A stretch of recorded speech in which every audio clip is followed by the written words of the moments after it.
Matt, tell our audience who we have on the show today.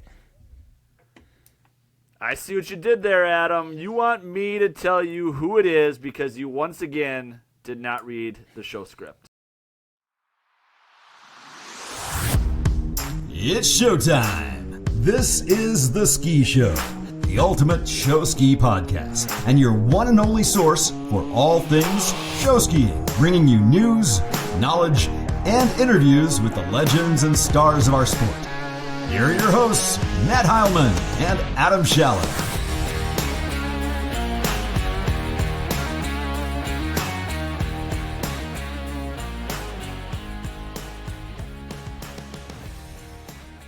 Welcome to The Ski Show, still the only media on the planet dedicated to the great sport of show skiing and the home of interviews with show skiing legends like today's guest, Ginny McGinnis. We have an action-packed show today, and it's going to be a good one. Today's sponsors are Swivulator, the swivel training device you need to take your swivel skiing to the next level. Get yours at Swivulator.com. And by the Lake Lovers Club, the brand you all know and love, bringing together a shared love of all towed water sports. Follow them on Instagram at Lake Lovers Club. And by FlymanSkis, custom-made jump skis and featherboard swivel skis at affordable prices. Get yours at FlymanSkis.com. Adam, let's talk a little news first. Interesting news. I found out that the Aquanuts are going to be hosting a junior tournament. Friday after state, July 26th, at their home site in Twin Lakes, is going to be a junior tournament. It's a team tournament, so like teams have to enter. So like Mad City would have to enter a team, and Aquanuts enter a team, and RAJ, and whoever wants to. Junior skiers can't sign up as individuals. They have to be a team, but it's all skiers 16 and under. And the scoring and the details will be forthcoming. They're still fleshing out some of the details, but there will be an emphasis on showmanship.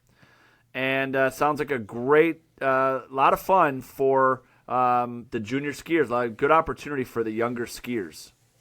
So a show ski tournament for juniors, 16 and under. Has this ever been done before?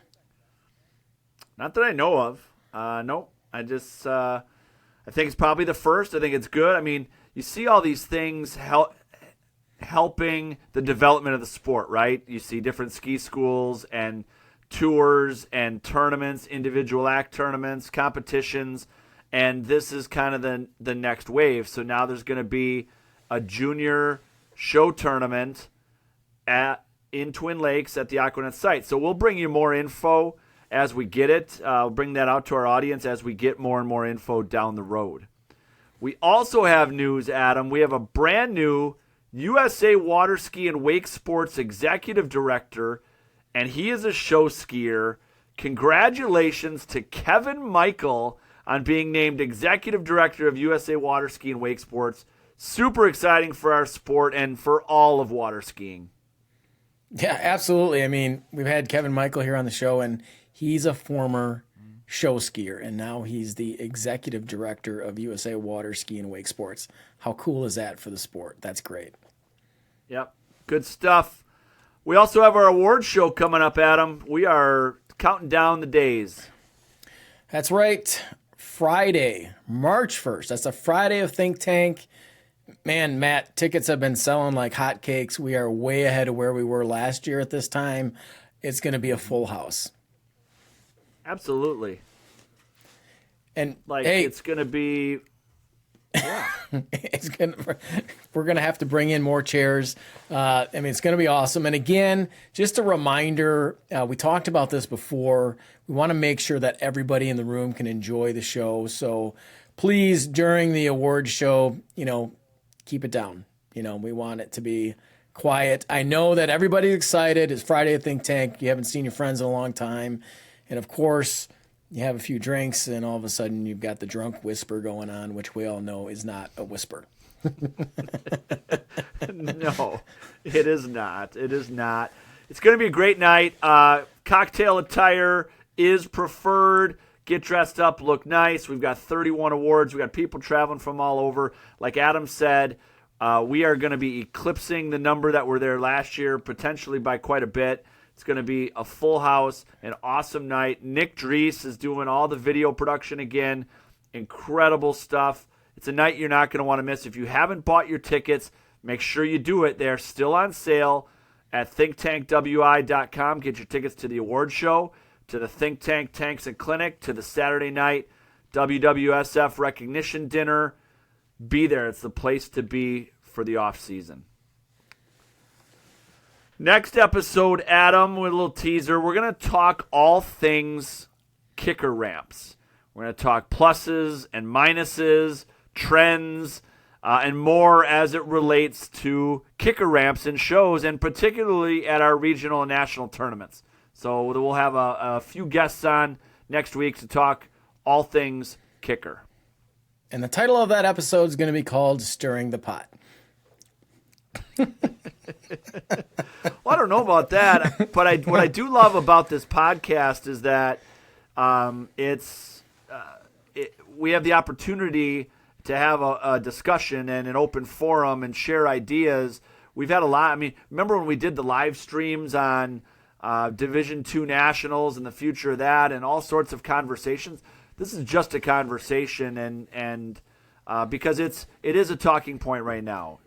The use of kicker ramps in shows, and I think it's a opportunity for us as a podcast to at least open our doors to that conversation and let some folks share some ideas and pros and cons of kicker ramps in our shows. Yeah, absolutely. I mean, it's current, it's relevant, so we're going to talk about it for sure. Yep. Before we dive into this week's Showski trivia, Adam, which we're going to stump you again, let's talk Swivulator. Did you know that well over 100 Swivulators have been made and are in homes today? Wow. That's awesome. The Swivulator is a swivel training device that you need. I mean, rather than falling a million times on the water, the Swivulator will help you practice and train and learn new tricks on land before you take them to the water, especially in Wisconsin. We can't ski half the year, so if you've got a Swivulator in the house, I mean, practice on land. It's going to make you a better skier and speeds up the whole learning process. It does, and Travis and Emily, who own Swivulator, they're not doing this to get rich, believe me. They are show skiers, and they love swivel skiing. Like, Emily wants to genuinely give back to the sport that she loves. She wants to make it easier for people to learn, people of all ages. And you're going to see these guys at the award show. They're one of our award show sponsors. They're going to be at Think Tank. You can test out a Swivulator for yourself. And you can get yours at Swivulator.com. That's Swivulator.com. All right, you ready for Showski trivia? Today is all about the human pyramid, Adam. I want to ask you if you know when and who built the first 3-tier pyramid, the first 4-tier pyramid, and the first 5-tier pyramid. All right, well, first off, I admitted at the last episode that I do not read the script ahead of time, so these trivia questions are a surprise to me. But this time I did actually read the script ahead of time, and it doesn't matter. I don't know where I would find this information anyway. Like, there's not a book I can reference. It's whatever. So when, I have no idea, but my guess is going to be the same team for all three. First 3-tier, 4-tier, and 5-tier. Cypress Gardens. Ding, ding, ding, ding, ding. You Yes! nailed it. So I have no idea when that happened. So and actually we'll go back to the 2-tier. In 1948, the first 2-tier was built on Lake Eloise by Cypress Gardens. In 1950, the first, 53. I had that wrong. In 1953, Cypress Gardens built the first 3-tier pyramid. Do you know when the first amateur team was to do that? 1953 was Or Cypress. Who? Yep. First 3-tier. Yep. Aquabats. No. Was not, but it's an interesting guess. It was the Rock Aqua Jays in 1974, they were the first amateur team to build a 3-tier pyramid. So you're telling me it took 20 years? 20 years at least between... according to this source, yeah. I mean, that's what I'm looking at, but that could be wrong. I'm sure somebody like, Jerry Lighting knows the history of pyramids inside and out. Now, on the 4-tier, the first Cypress Gardens did the first 4-tier in 1979. Who was the first amateur team and when on a 4-tier? I'm going to say Rock Aqua Jays and probably... You are correct. 84. 81. 1981. Okay. 2 years after Cypress Gardens, Rock Aqua Jays built the first 4-tier in 1981. The first 5-tier was built by Cypress Gardens in 1987. Wow. Which amateur team was first? I'll say the Rock Aqua Jays again for the 5-tier. It is the Rock Aqua Jays, and that was 1993. They were the first amateur team to build a 5-tier pyramid. So there you go, little human pyramid trivia for you. That is today's Show Ski Trivia. All right, Matt, time to get to today's guest. She's a Willa Cook winner. She's a multiple-time Team USA member. She's one of the best to ever ride a swivel ski, and she's our favorite Rezin. Let's welcome to the show, Ginny McGinnis. That's right. Hello. Yeah. Hi, Ginny. How are you? Hey, guys. How's it going? Good. Welcome to the show. Thanks. Ginny, did you know you're the most strongest and most resilient person we've ever had on this podcast? Thank you. No. I don't think that's true, but I appreciate the compliment. It is true because you grew up in a household with a brother, Dave Rezin, and a father, Greg Rezin. I mean, is there some childhood trauma that we're going to have to unpack here? Absolutely, yes. The podcast isn't that long. Yeah. I was going to say, we don't have enough time, do we? Yeah. Probably not. Well, No. Ginny, tell us about every guest that we interview, tell us how you got started in water skiing. All right. So I was fortunate enough to be on 3 different ski teams, and each of the teams were at like different stages of my life. So started off in Shermalot. Shermalot is hot and you're not. Was the big theme back in the 80s. And we went ahead and, that's where I learned to ski. I was on the junior club there. I skied with the Schultz boys and the Matternacks, and had so many great memories with different individual groups of people pushing me in doubles and pyramid and obviously swivel skiing. And then my adolescent years, we moved to the Aquaskiers. And the Aquaskiers, we know how to have a lot of fun. Those were some of my favorite memories. And again, it's just a different stage of my life. Like with Shermalot, it was more of my upbringing. They taught me my basics, and they instilled the love of skiing. And then with that Aquaskiers, then we had a really good time. And we came together as a team. And that's kind of when I started to become more of a leader, I would say, in the show skiing community. Got a lot of bit more confident in being that leader. And then finally, I ended meeting Sean, and Dave and I always have had a special bond. So we always said that we wanted to live close together when we graduated from school and had a career. So now I'm down here and raising my family with the Rock Aqua Jays. So I've been doing this for a really long time, and I think that that's what's great about You're show only skiing. 32. You're 26 years old. You That's couldn't have right. been doing that long. Right? I wish. Jeez. David, Sounds like a long history. Yeah, for sure. Dave tries to say that I'm the older sister, but I try to remind him that I'm the definitely younger better looking sibling of the family. So yeah. 100%, no doubt there. So let's talk a little bit about those Aquaskier days. You know, you said you got fond memories of those times. You guys had some killer teams late 90s, early 2000. Yeah. Talk about that time. I mean, you guys also had a core of people like your age kind of growing up in it together. It must have been a blast.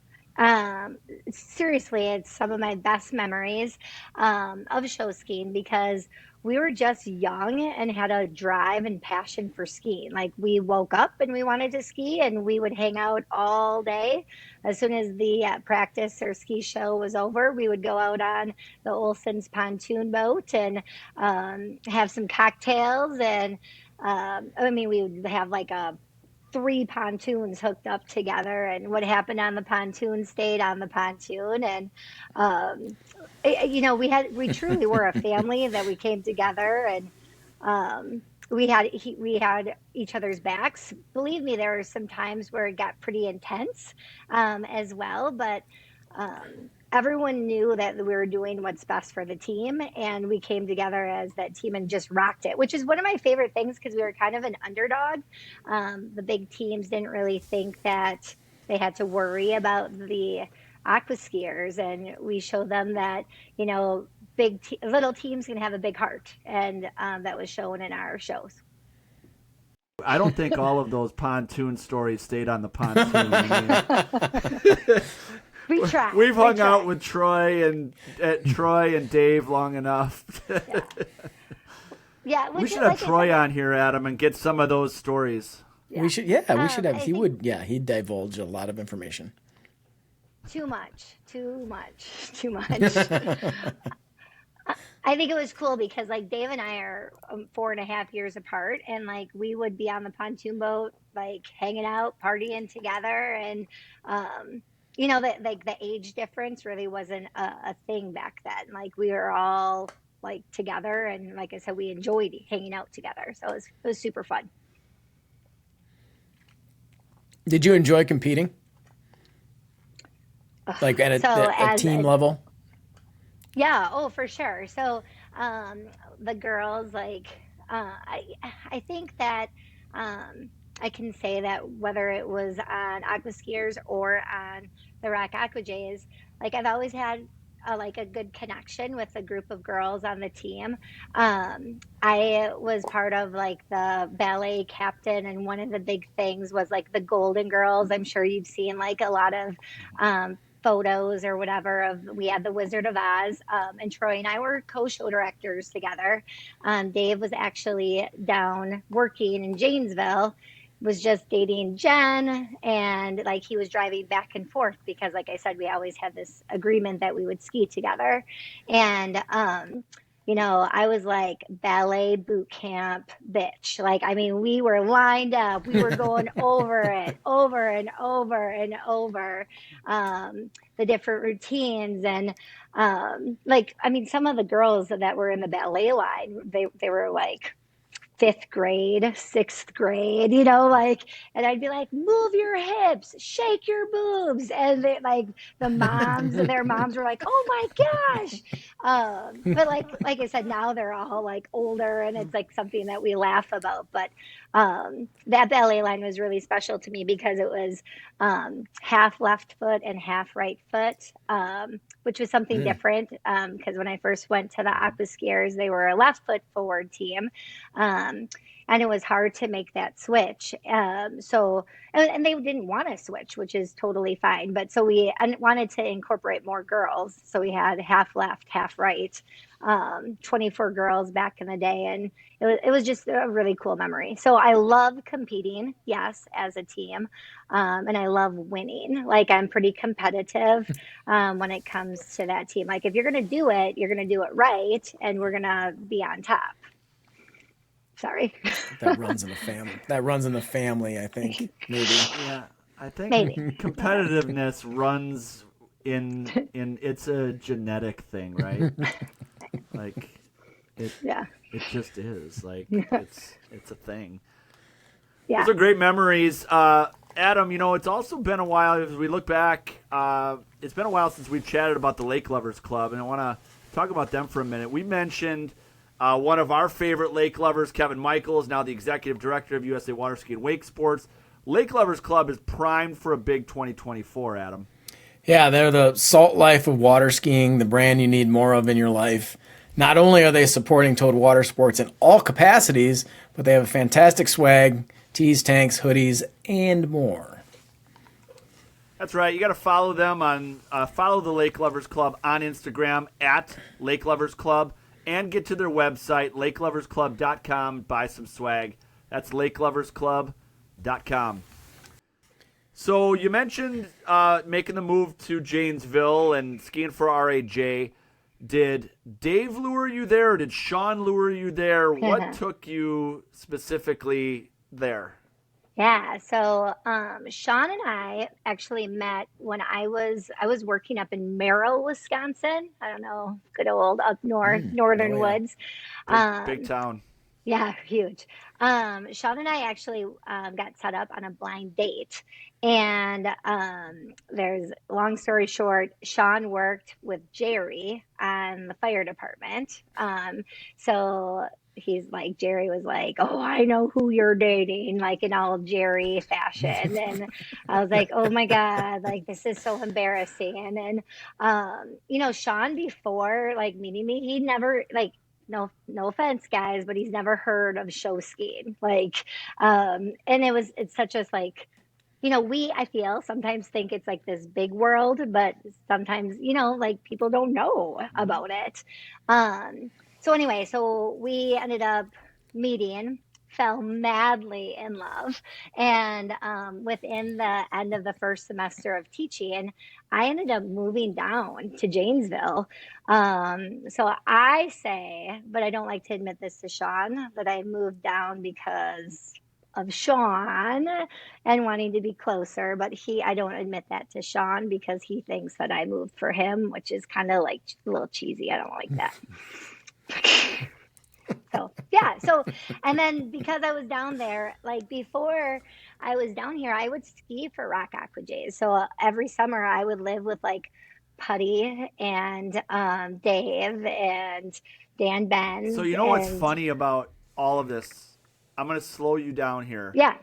You call Dave Sean and you call Sean Dave all the time because you just did it mid-conversation. No, I do not.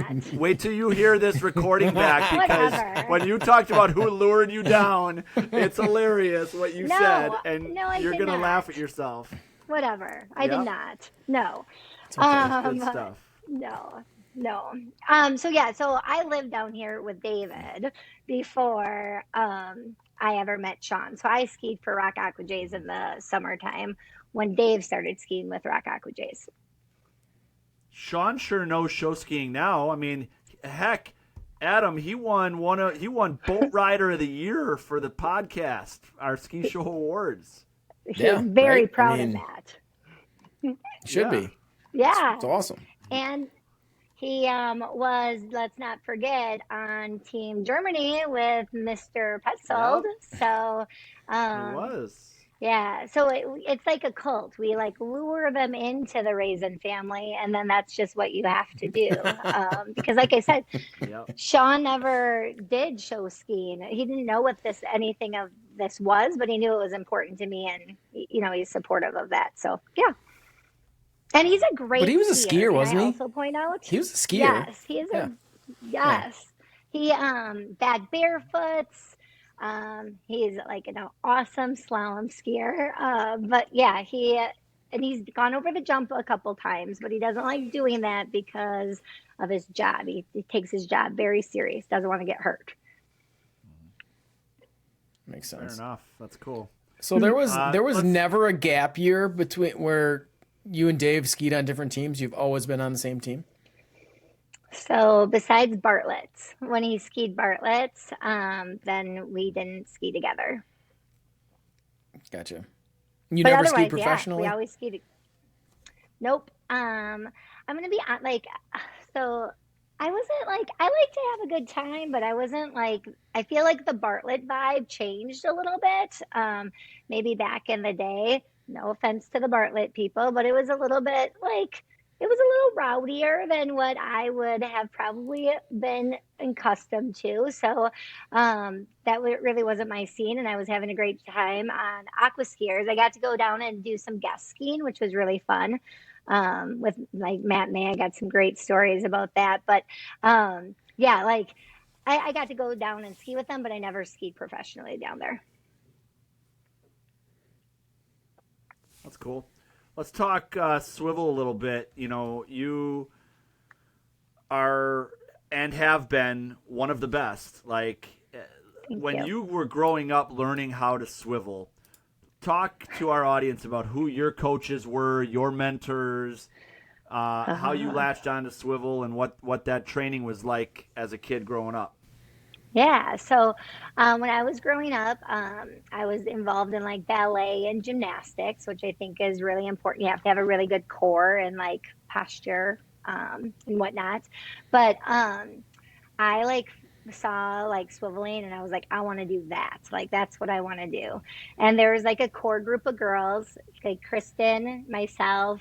I'm gonna call out some like old schoolers like Renee Wadnell, Laura Bernstein, the Straub girls, Trista Foster, Carrie Berner. Like there was like a group of us, right? That like every competition we would be in it together. And I think that it was awesome, but it has changed so much. I mean, and I can talk about that later, but as far as like we really were friends, like Kristen, myself, like we're friends. Like I went down to Florida with Kristen over spring break. She taught me how to play chess. We have a lot of inside jokes with each other as She far knows as how to like, play chess? oh my gosh, she taught me. Breaking news. Yeah, like, right. I had no idea my own sister knew how to play chess. And she taught me. Wow. Wow. No, but like, I mean, when it was back in the day, like it was not like Naughty Girl right now has made the sport so much more available to everyone. And it's such a great thing. But like our parents had to have like Cheryl Bermeo was my first coach. And she was a Florida girl. And then you had to fly her up. And then like our parents were friends. And then they kind of got together and we had like a group of girls that we could get lessons from. And again, remember that things are like, I'm old.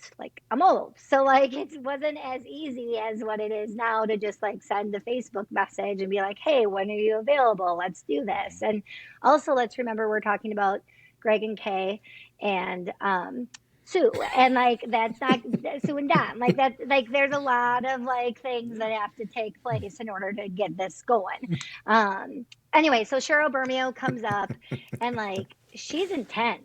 Like you don't mess around. Like when you have a lesson and Greg paying for the lesson, like you're out there. Come rain, come shine, come like 40 degrees, like our butts were out on the water. And I remember one time like Chris and I, like, I mean, when she's there, you got to be like on point. And she would take you back. Like if like I was wanting to learn an overhead, she would make me go back to toe holds. And I had to prove to her that like my toe holds, my flip turns, my hand to hands, everything was perfect leading up to those overheads. Otherwise, like she didn't care that that's what I wanted to learn. Like I wasn't going to get there, even though we were paying, like until everything else was perfect along the way. Which like I'm so appreciative now, right? But at the time, like, I mean, I'm sure Kristen would say too, like there was tears about like, I didn't want to do this. I want to go learn that, you know? And I appreciate it, but I mean, it was intense. So then Cheryl goes ahead and wants to do a different career. She moved from Florida to California, took up stunt. And Cheryl suggested us reaching out to Sherry Orloff. So then Sherry Orloff kind of takes over, and Sherry Orloff again has some of those great fundamentals, wants to get down, the great turnout. So like I've been blessed to have two like fantastic coaches, but like of course, my mom is like in the boat, like writing things down. And my mom's telling me every time, Ginny, you're bending your leg. You just have to keep your leg straight and you would be able to make it. And I'm like, Mom, like, if you think that that's all I have to do, like, she was also my coach. Not that I maybe wanted her to I'm be sure my you coach. said it. I'm sure you said it that calmly. Mom, Right. if it Yes. was that easy, right? You Right. guys never had. Oh, yeah, right. Those were my coaches. Super grateful for them. But like I said, like swivel skiing has changed so much. I mean, in such a small amount of time. Every year, the bar just like you don't think the bar is going to raise, and it gets bigger and or taller and taller as it goes up. They're doing great things, and the age of some of these girls is just incredible. So it's super exciting to see.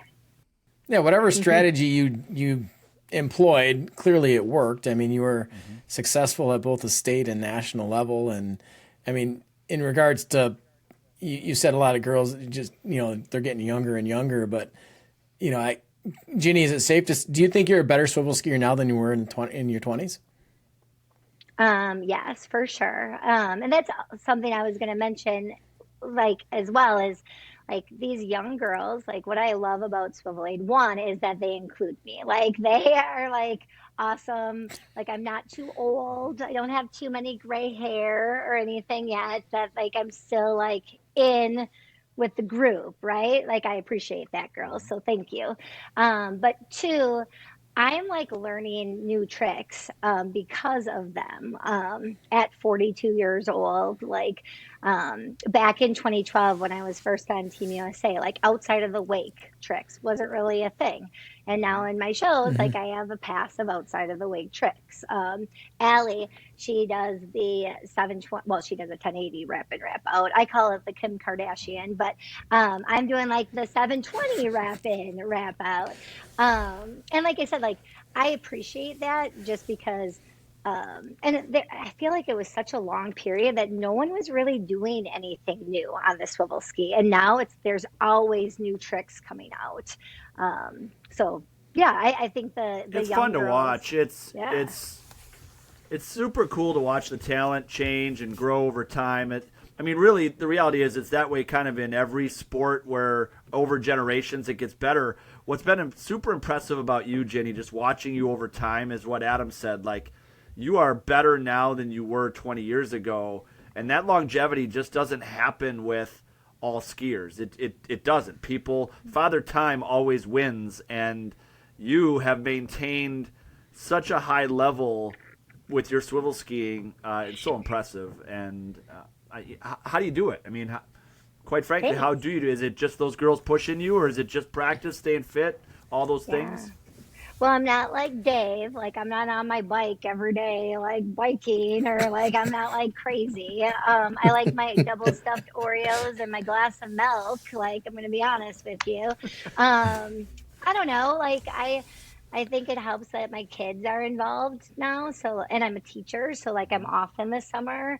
So we're out on our boat, and like I don't know. I enjoy doing what I'm doing, and then I've like so I don't really talk about ski very much at work, or like I have like ski friends and then I have work friends, and I kind of keep them a little bit separate. But like I think so many times they're like, "Are you gonna ski again? Oh my gosh!" And they tease me about my like lycra and my sequin costumes, and all the pictures on Facebook. I'm like, "Oh my gosh!" Like these guys are gonna like just crucify me at school. But I do it because it would be, and I would like to be a ski mom. Like it's not that I don't want to be a ski mom, but I'd much rather like be involved with my kids right now when I can. There's going to come an age where I'm not going to be able to do it anymore. And then I'll embrace that. But if I can do it, why not keep going? You know what I mean? Absolutely. Yeah, I want to ask you more about that in a minute here. Adam, Ginny has all this longevity. FlymanSkis does not have longevity at this point, but one thing that both of them do have is top-notch performance. Yeah, Flyman jump skis and featherboard swivel skis are being ridden by skiers of all abilities, including some of the best in the sport. These skis are made for skiers by skiers, and they're fully customizable. Yeah, they're coming out with new honeycomb jump skis that are currently being ridden by skiers as we speak. They've produced nearly 1,000 skis in just a few short years in the business, and demand has never been higher. Get your FlymanSkis and featherboard swivel skis at FlymanSkis.com. That's FlymanSkis.com. So I want to dive into that a little more, Ginny.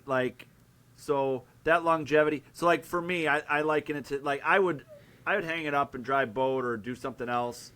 My kids won't let me. Mm-hmm. They want me to ski with them. They want me to stay involved, and it's interesting. So you had the opportunity this year to ski pairs, compete with Hannah. How cool is that? And talk about that opportunity and that aspect of it keeping you in the sport. So it's funny because Hannah and I, this is our second time that we did pairs. The first time was when she first started swiveling. We did a rope between the legs pass, and then we did a toe hold pass, and then the last pass she turned, and I helped her turn.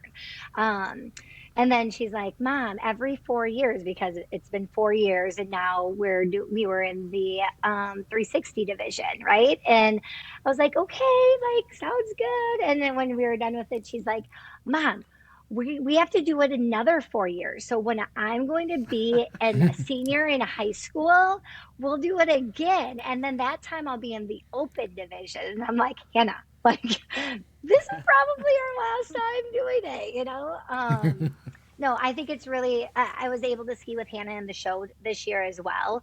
By far, it's my favorite. There's nothing better than skiing with your kid, and then doing swiveling together. I've always told Hannah, be in charge of your own destiny on a ski team, be a skier, don't just be a rider, because especially on big teams, it's so hard to get into some of these acts.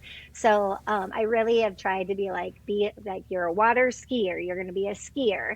And I love that she loves swiveling as much as I do. She may even like it more than I do at times. I think that she's got the juice right now, or she's drinking the juice right now, that she can only want more and more and more of it. But yeah, it was an awesome experience. It was one of my favorite things that I did last, very memorable, super memorable experience for us. Jenny, speaking of memorable, what are some of your favorite show ski memories? So in no particular order. So obviously Willa was huge, but when I won it, I actually won it with Eric Schultz.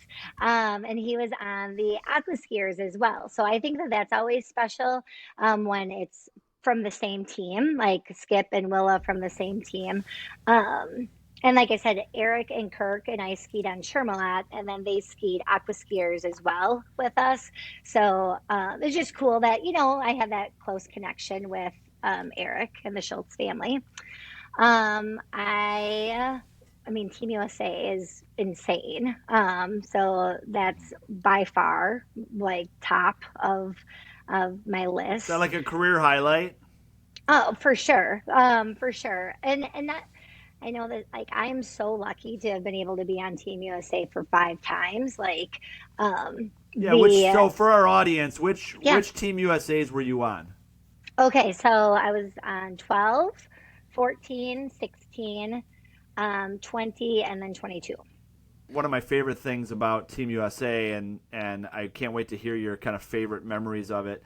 I love it because it allows people like us to be teammates, where we're right. You and I grew up, as competitors and friends, and then you have these close relationships in the within our sport. And Team USA allowed you and I to be teammates and work together, and that was super. That's my favorite part. It's so cool. Right. Yeah, for sure. Absolutely. Each year was a new favorite thing. Like, so every year I have like a new favorite. Do you want me to share them right now, or do you want do you want Yeah, me to go share a with few of Adam's? your Okay, favorite I'm memories.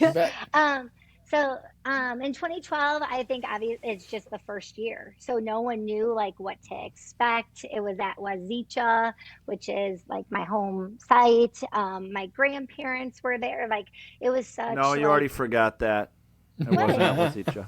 Oh my 2012 was gosh, in that was Janesville. 14. Okay, so can you edit that, please? 2016. No, No, 16. no. 2016. 2016 was in Wazicha. 2016. How's Shit. our They all run age together. and memory doing? Yeah, so I'm gonna have dementia when I get older if I didn't mention that. Have? You're gonna? Yeah. Okay, so well, Crossword still, it puzzles. was Do still more the crossword puzzles. it was still my favorite because it was the first one, and like lots of memories there.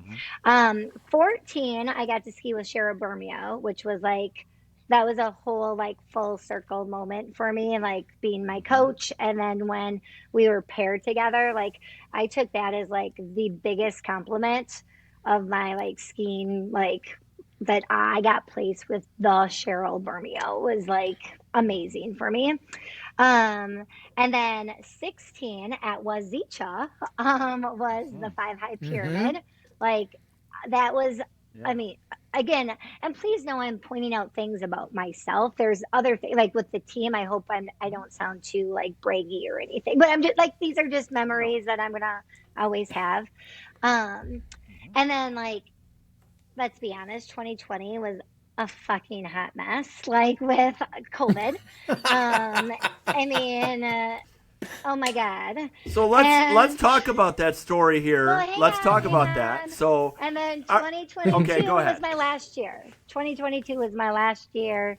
Where I was kind of like, there's one picture where I was like, peace out, like, see you back. Like, I mean, I had fun with it. And I you knew knew that that was going to be my last time. Yeah. So, like, that was really special. And I know it sounds so stupid to be like, peace out. But, like, it was just such a great moment. I swiveled well and I was happy with it. And it was a great way to end. So, yeah. So that was each that was of the fun. years. You were in the boat with me for a couple of acts, and that was fun. Yeah, so fun. That was good stuff. But let's talk about Australia. So everybody knows the story. COVID hit. We got sent home. You could not get home soon enough. Yes, you are correct. 125% correct.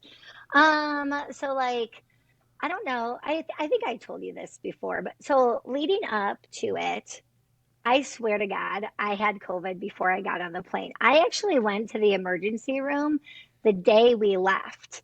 And the doctor in the emergency room was like, I would not, like, where are you going? What are you doing? You're going to Australia for what? And like, I mean, so many questions, right? And he's like, yeah, I don't recommend you getting on a flight right now. And I looked at him like, how dare you tell me that I cannot get on a flight? Like, I have been working my butt off. Like, I am going on this flight come hell or high water. So I get on the flight. Well, I drink in the airport, and then I take NyQuil. And like the flight over, we have like rows of like empty seats. So I pass out. People are like, "How was the trip? Like, how were you able to like fly over there? Like, that's such a long time." And I'm like, "I slept. Like, I was out, like completely out, not feeling well." Sean literally had to pack my bag that morning of like, Sean, I need you to put that in my bag as I like sat on the couch, telling him what to pack. So anyway, we get over there. Sean is on the phone with me. He's a little protective of me, I would say. That's a fair statement. And he's like, you need to come home.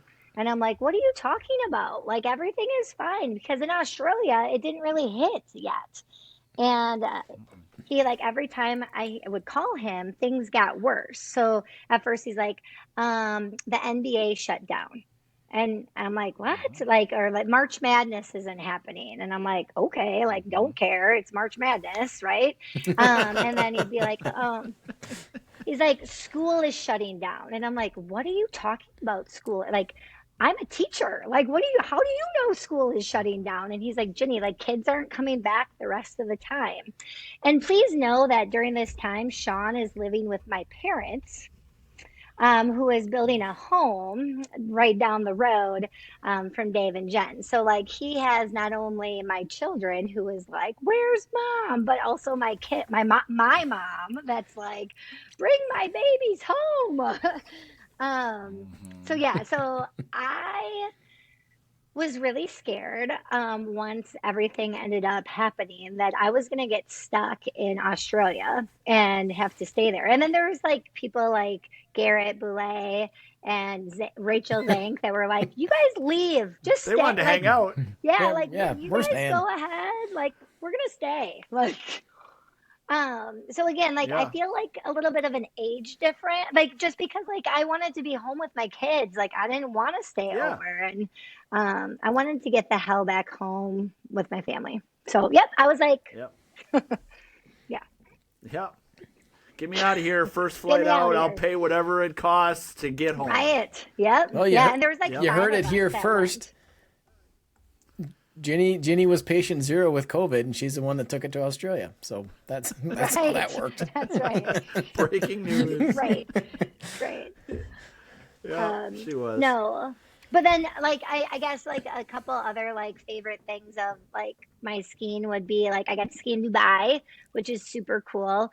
Like that was awesome experience, and I got to do that with Dave and Jen again. That was I was like super great experience there. And then I think like when I was younger, like, and I know this, but the Janie Dibble Michelle Cook Award back in Wisconsin Rapids, the first year it was given out was 2003. And like Janie Dibble is like, oh my gosh, like the girl on the Rock Aquajays. So to receive that, I was like super like appreciative of that as well. Big deal. Great. You've had, this long history in the sport. You've seen the evolution of the sport, particularly with swivel skiing, which we talked about, which is awesome. What advice do you've done a lot of coaching of swivel yourself over the years. What advice do you have for swivel skiers today? First and foremost, I would say like be humble, be kind. Like I know that like regardless, like your character is a big important part. My husband always says like you can go ahead like water skiing, you're not going to make any money off of. What you're going to get is great relationships and great people to connect with and lifelong relationships to have. So regardless of how amazing, like just be humble, be kind. I think is really important. Also, like I'm a big believer, and I think all the swivel girls will know this, that like you go both ways. If you go to the reverse, you have to go to the regular, and that's something I really try to coach when I coach girls. It's like, okay, I want to learn this, this, and this. Well, if you want to learn a reverse overhead, a reverse 720, and a reverse 540, super cool. But you're not going to learn a reverse 720 unless you can do a regular overhead first. So like I think it's important to go both ways and be versatile in that way. I think that's really important. And then the last thing I think for that's swiveling, super. yeah. I was going to say on that note, I think that is super important because you and Kristen grew up learning regular. All these girls Right. are growing up learning reverse, and they don't think about regular. That's foreign to them. And so when you grew up learning to swivel, it was regular, and then you figured out reverse.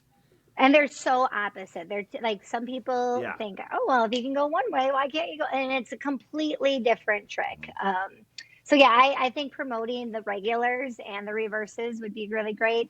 I even said like if they're gonna go both ways, you should give them like a half point more, or like give that like acknowledge that they're going both ways, just to like try to get more people to do both ways. But anyway, and then my last thing I would say is it's not quantity, it's quality. So like that artistic expression, that going ahead and looking at the crowd, that split catch, sometimes I'm nervous about like with the scoring system, which is foreign to me. So like when I have to help Hannah, I go to like Grace and Allie and Olivia, and I'm like, what do I do here? Because it's so different than when Kristen and I used to compete. But like I again, like if I'm watching Swivel, I like to see a variety of tricks, and it makes me sad sometimes when there's girls that like and they have to do it because they want to compete and they want to, and the competition is so crazy right now. So please know I understand why they're doing it,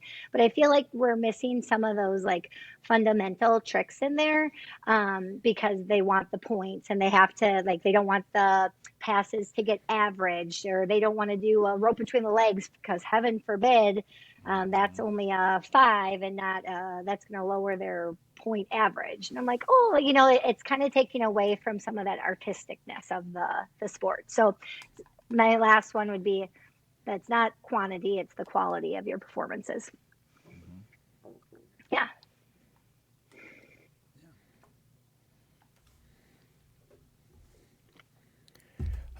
One last thing, Ginny, which we asked most of our skiers that are on the podcast. What's next? How many years you got left in you? I don't think very much longer. Right. No, I mean, I'm skiing next year for sure. And it's, my son, boys being in this sport, it's so hard, right? Like Landon is 12, and he likes skiing, don't get me wrong, but he's my hunter, my fisher. He is into football right now. Hannah is doing volleyball and swim, which is the same season, which she'll be in high school next year, and that starts in August. So I'm going to be honest, like if my kids would say right now, like, hey mom, dad, like I want to do baseball and softball and I don't want to ski anymore, like I'm going to be the mom that says, sounds good, let's go. And I would have, I mean, I would miss it, don't get me wrong, but I would do what my kids want because this is kind of their time right now. But if my kids are going to ski, then I'm going to ski, and I would like to be able to ski for as long as possible. So to be continued, I guess. Ginny, this has been awesome. Like, thank you so much for being on this episode today. Super fun catching up. Our audience is going to love hearing your history in the sport and the things you have to say. Thanks for doing this. Yep. Thanks, you for having me. It was awesome. Thanks, guys. Adam, that was incredible. That was super fun to catch up with Ginny. It's fun to be reminded of, we often talk about, jump, but it's fun to be reminded of the evolution of swivel and, how girls like Ginny and Kristen learned and where the sport is now versus where it was when they were younger. Yet Ginny's still really good. Like she's awesome, right? I mean, that just so it's, she mentioned the artistic, and because she's got it. Like you watch, she is one that you want to watch swivel. She's got the high leg, super impressive to watch. Her grace and beauty on the water is great, and she's had that over time. And so Ginny's always been one to watch, and I love her perspective on seeing the change over time and the acknowledgement. Like she knows how dang good the girls are today. It's just it's a fun evolution of the sport. Yeah, and hats off to her for she knew that 2022 was going to be her last Team USA, and she embraced it, and good for her. That's awesome. But moving on, Matt, looking forward. Hey, award show coming up Friday, a Think Tank. If you haven't got your tickets already, get your tickets for both the award show and for Think Tank. Remember, this is cocktail attire. I've got a new dinner coat I'm going to be wearing. I'm going to be sporting that with my new hairdo. It's going to be awesome. We're going to have a packed house, 31 awards, great videos, music. Man, it's going to be great. Can't wait. It's going to be awesome. Thank you to today's sponsors, Swivulator, the off-season swivel training device that you need. Get yours at swivulator.com. Lake Lovers Club, do me a favor, go to their website, buy some swag. They've got cool stuff. Adam and I are both sporting it today. Get yourself to lakeloversclub.com. And FlymanSkis, as always, these guys are crushing it. High demand for their products. Custom-made jump skis, featherboard swivel skis at affordable prices. Get yours at FlymanSkis.com. And thanks again to all of our listeners. This is Matt and Adam, and this is The Ski Show.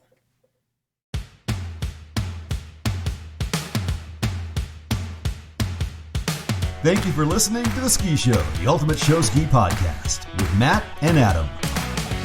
If you have questions or ideas for the show, find us on social media or message us at theskishowpodcast@gmail.com.